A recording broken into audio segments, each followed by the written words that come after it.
Ya, halo, selamat datang kembali ke video kali ini. Udah lama aku nggak bikin video. Aku udah lagi masa liburan, jadi aku pingin buat video iseng-iseng aja. Oke. Em, jadi ada yang nanya ke aku tentang penuaan dan juga tentang telomer. Kayak kenapa pemendekan telomer itu terjadi? Kenapa pemendekan telomer itu terkait dengan penuaan? Dan gimana sih cara tubuh kita itu memperbaiki telomer? Bukannya ada ya enzim yang bisa memperbaiki telomer. Mari kita bahas secara molekuler. Jadi penuaan itu merupakan suatu proses yang cukup kompleks ya di biologi. Di mana ya tentu aja ada perubahan secara metabolik, fisiologis, dan juga molekuler. Kali ini kita coba bahas secara molekuler, yaitu tentang telomer. Oke, kita punya kromosom. Sebutlah ini kromosom satu. Aku gambar satu aja ya. Ini kromosom pertama kita. Bentuknya seperti ini. Di ujung dari kromosom, kita ada sequence yang namanya telomer. Di ujung kayak gini. Nah, satu hal yang kita ketahui bahwa telomer itu makin lama makin pendek. Jadi seiring dia sel ini membelah, maka yang kita dapatin ketika pembelahan selanjutnya, kita bakal lihat bahwa ya telomernya makin pendek. Gitu. Telomernya makin pendek. Mungkin aku gambar aja langsung. Oke. Terus setelah sel ini membelah terus menerus, ketika sel ini membelah terus menerus, kita ngelihat di akhir bahwa kita akan punya kromosom yang nggak punya telomer lagi. Jadi ini telomernya udah nggak ada. Ketika sel memiliki kromosom tanpa telomer, kita bilang bahwa sel ini memasuki fase yang namanya senescence, atau fase di mana sel ini sudah tidak bisa membelah lagi. Kenapa kok sel ketika dia kehilangan telomer itu udah nggak bisa membelah lagi? Coba kita lihat mungkin struktur dari kromosom ya. Mungkin dari sini kita zoom gitu. Jadi pada kromosom, bagian tubuh dari kromosom ini kan terdiri dari ya sekuen-sekuen yang macam-macam. Misal kita ada gen gitu loh. Kita ada gen A, misal gitu gen A. Terus kita ada gen B. Selain gen A, gen B, mungkin kita juga ada ya apa non coding RNA gitu kan. Non coding RNA juga ada. Selain itu mungkin kita juga ada enhancer, sequence enhancer, di sini juga ada silencer. Ya, macam-macam lah ya komponen dari genom kita. Komponen ini semuanya penting ya, gitu. Untuk regulasi tubuh kita. Kemudian, di bagian paling ujung kita mendapatkan sequence telomer.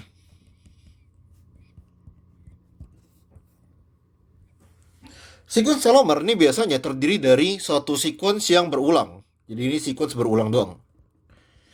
Contohnya apa? Misal pada manusia sequence-nya itu TTAGGG. TTAGGG.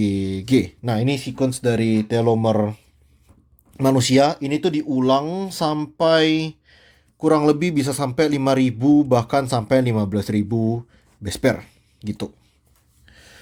Seiring sel itu membelah, maka telomer ini makin lama makin pendek, makin pendek, makin pendek. Terus misalnya pemotongannya pendek, pendek, pendek, pendek, pendek, pendek, pendek, sampai akhirnya habis. Dan ketika habis, kalau misalnya dipaksain membelah, maka sel itu akan kehilangan bagian dari kromosom.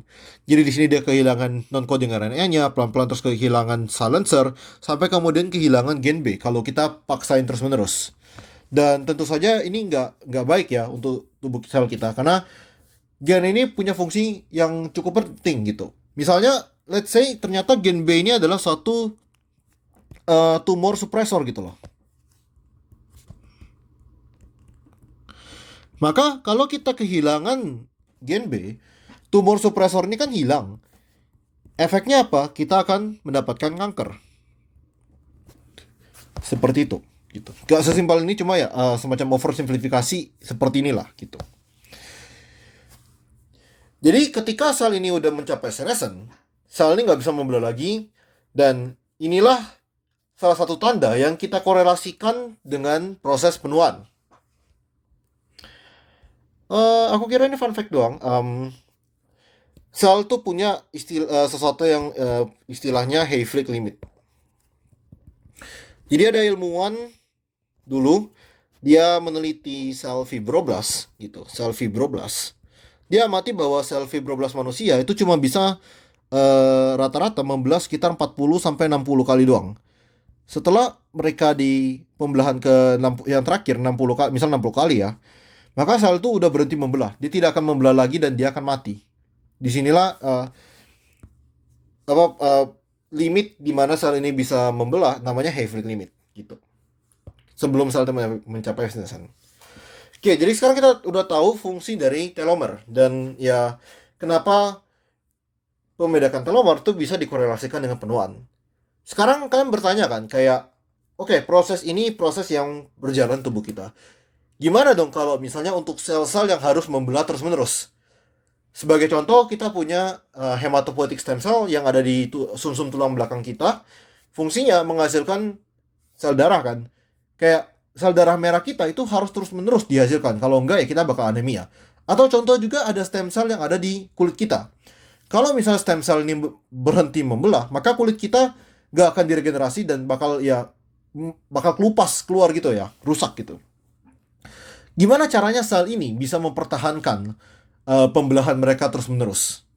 Oke, jadi kita punya enzim yang namanya telomerase.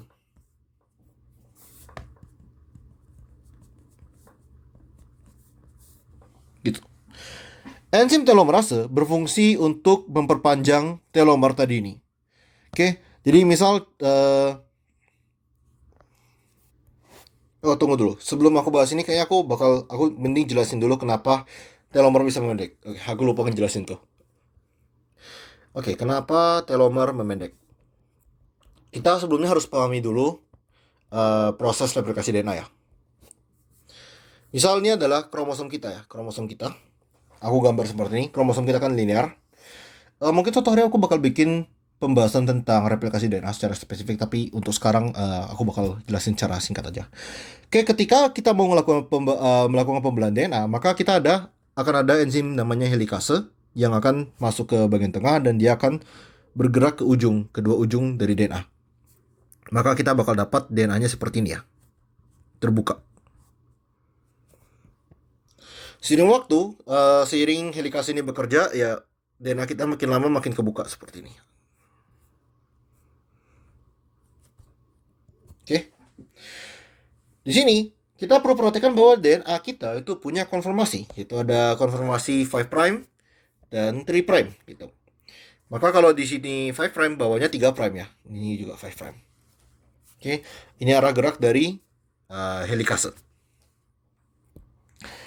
Ketika helikase ini membuka, salah satu enzim yang paling pertama nempel di DNA itu adalah primase.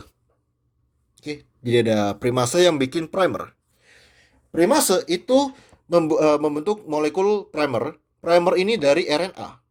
Karena primer dari RNA, primase itu basically RNA polimerase. Dia tidak butuh primer ya untuk bekerja ya. Primer nggak butuh primer yang memulai. Sedangkan enzim DNA polimerase 3 yaitu enzim yang melakukan polimerisasi di DNA kita, itu butuh primer. Jadi tanpa primer mereka tidak bisa bekerja. Dan ingat bahwa DNA pol 3 itu cuma bisa bekerja dari 5' ke 3'. Karena di sini ujungnya 3', maka di sini 5', ini 3'. Maksudku sorry, kebalik. Harusnya di sini. Ini kan ujung ini 3' ya. Maka di ujung di sini itu 5', ujung di sini 3'. Ini DNA polimerase 3, DNA polimerase 3 gitu. Jadi dia bakal bekerja arahnya kemana? Arahnya bakal ke sini.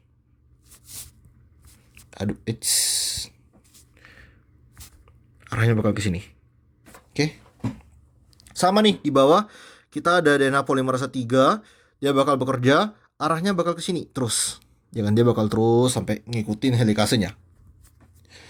Ini mungkin kalau aku lanjutin lagi ya dia bakal terus bikin DNA sampai ke helikase. Oke, no problem with that ya, kayak kita nggak masalah. Terus sekarang gimana dengan sequence yang di belakang sini? Bisa nggak DNA polimerase itu jalannya seperti ini? Nggak bisa ya. Kenapa? Coba kita lihat. Ini kan ujung ini 5 prime ya. Maka ujung yang ada di sini itu 3 prime. Di sini 5 prime. Bisa nggak DNA polimerase bekerja dari 3 prime menuju ke 5 prime? Nggak bisa ya. Maka di sini kita tidak bisa jalan seperti di atas ya. Kita butuh primer lebih banyak. Ya, misal Primasa itu bikin primer di sini, terus habis itu bikin primer di sini, sama di atas juga dia bikin primer di sini dan juga di sini gitu. Maka di sini DNA polimerase 3 bisa binding dan dia bisa melakukan polimerisasi ke arah sini gitu. Dia bakal terusin. Sama ya. Ini juga berarti dia bisa ke sini sama bisa ke sini. Oke, mungkin aku hapus DNA polimerase 3 kita hapus DNA polimerase 3-nya biar lebih bersih. Ya, seperti ini. Perhatikan bahwa di sini kita ada 2 jenis pergerakan ya dari DNA ini. Yang pertama, ketika primer ini mengikuti arah dari helikase, kita bilang ini namanya leading strand. Di sini juga ada leading strand. Oke. Namun ketika dia arah polimerisasi itu melawan gerak dari helikase, kita punya namanya lagging strand. Oke, di sini juga ada lagging strand. Perhatikan bahwa ketika sebutlah kita udah selesai melakukan polimerisasi. Jadi ini helikasenya udah buka semua dan kita replikasi DNA-nya udah selesai. Ini DNA akhir ya.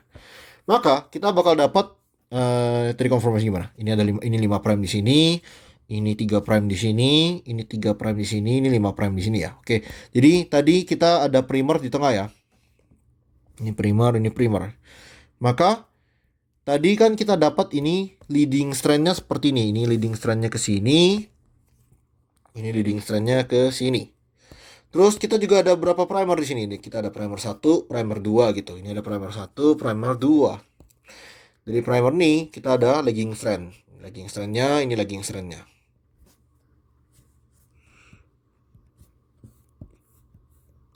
Perhatikan bahwa di ujung sini kita ada overhang. Jadi ada 5 prime overhang. Lah, ini kan ya udah pasang primer di sini boleh nggak sih? Terus habis itu kita polimerase kayak gini. Jawabannya nggak bisa. Ketika ujung ini terlalu pendek, jadi ujung ini udah terlalu pendek, primase tidak bisa nempel di situ dan tidak bisa bikin primer. Karena di bagian paling ujung ini udah nggak bisa bikin primer, maka bagian ujung ini tidak akan dipolimerisasi. Seiring DNA ini kemudian dia membelah terus menerus, membelah lagi, maka overhang ini bakal hilang, dan hilang terus menerus. Pelan-pelan ini akan memperpendek ukuran dari telomer. Inilah alasan kenapa telomer kita memendek. Telomer kita memendek karena cara kerja dari enzim-enzim replikasi DNA kita. Oke. Nah, sekarang aku mau bahas tentang telomerase. Gimana caranya telomerase ini bisa memperpanjang ujung dari telomer. Coba aku copy paste ini ke sini. Oke. Ini kita copy paste. Kita fokus ke bagian ujung ini aja. Ini kan di sini ada ujung 5 prime. Oke. Jadi mungkin kita fokus ke sini. Aku gambar lagi. Tadi sequence-nya apa? TTAGG ya. Misal gini, kita ikutin ya. TTAG GG. G, terus habis itu T, T. Di sini kan kita udah ada komplement, jadi komplement gitu. Ya 3 lah ya misalnya. Nah ini overhangnya adalah sequence GTT. Maka kita bisa ada enzim namanya telomerase. Di mana enzim telomerase ini dia bakal bisa binding ke sini dan enzim telomerase ini bakal punya sequence RNA. Jadi sequence RNA-nya seperti ini. Jadi ya kalau kita lanjutin ya sequence RNA-nya jadi CA A, U, C, C, C, misal terus C, A, U, dan seterusnya gitu ya. Nah, enzim telomerase ini, dia ternyata bisa ngelakuin telomerisasi. Jadi dia tuh bisa memperpanjang ujung ini. Dia bakal terusin ini, misal sampai sini ya, gitu. Jadi kita lanjutin ya, misalnya kalau kita polimerisasi jadinya A, G, G, G. Ups, ini C-nya terlalu banyak. Kita abaikan aja T, T, A, gitu kan. Nah, kalau dia udah memperpanjang, telomerase ini bakal lepas, RNA-nya juga bakal lepas. Kemudian sequence ini kemudian bisa ditempelin juga akhirnya bisa ditempelin sama primer, dan DNA polimerase 3 bisa ngelakuin polimerisasi lebih lanjut. Inilah yang bikin telomer kita jadi panjang. Oke, ini cara kerja dari si enzim telomerase. Nah, sekarang kamu bertanya ya, kenapa kok nggak semua sel tuh punya telomerase aja ya? Biar semua sel tuh nggak bisa mengalami senescence gitu. Jawabannya adalah aktivitas telomerase yang tinggi itu dikorelasikan dengan namanya kanker. Kenapa? Kalau sel itu bisa membelah terus-menerus tanpa berhenti, dan ya pembelahannya itu unlimited lah ya, itu adalah jenis dari sel kanker. Maka dari itu, ya aktivitas dari telomerase ini sangat terbatas ya. Terbatas cuma di stem cell aja dan juga ya sel kanker. Oke, jadi demikian pembahasan tentang telomer, cara kerja telomerase, dan juga pemendekan telomer. Semoga bermanfaat. Ya, sampai ketemu lagi di video selanjutnya.